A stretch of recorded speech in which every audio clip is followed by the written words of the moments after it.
ഇപ്പോൾ നമ്മൾ സോയാബീൻ പൊരിക്കാൻ വേണ്ടിയിട്ട് ചട്ടി അടുപ്പത്ത് വെച്ചിട്ടുണ്ട്. ഇനി ഞാൻ എണ്ണ ഒഴിച്ചു കൊടുക്കണം, നല്ല തോര ഒഴിച്ചു കൊടുക്കുന്നുണ്ട്.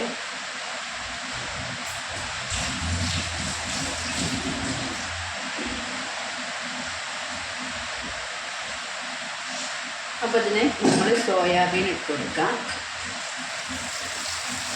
പെട്ടെന്ന് ആവാൻ വേണ്ടിയിട്ട്. കറിവേപ്പില,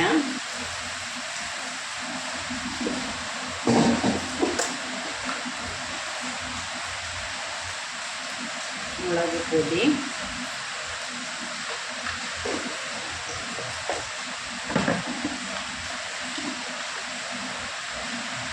മഞ്ഞൾപ്പൊടി,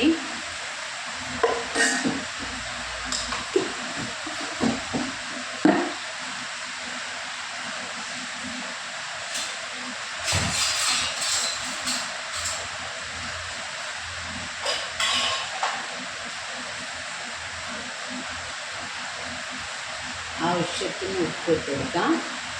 നന്നായിട്ട് ഫ്രൈ ചെയ്തെടുക്കുക കേട്ടോ. ഇളക്കി ഇളക്കി ഇളക്കി ഇളക്കി ഫ്രൈ ചെയ്തെടുക്കണം.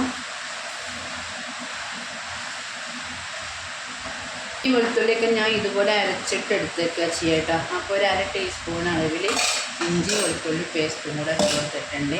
ഇത് നമ്മളിങ്ങനെ തീ കുറച്ച് വെച്ചിട്ട് ഫ്രൈ ചെയ്തെടുക്കണം കേട്ടോ. അപ്പോഴാണ് മുരിഞ്ഞ് വരിക. അപ്പം അതിൽ മസാലയൊക്കെ പാകത്തിനായി വന്നിട്ടുണ്ട്.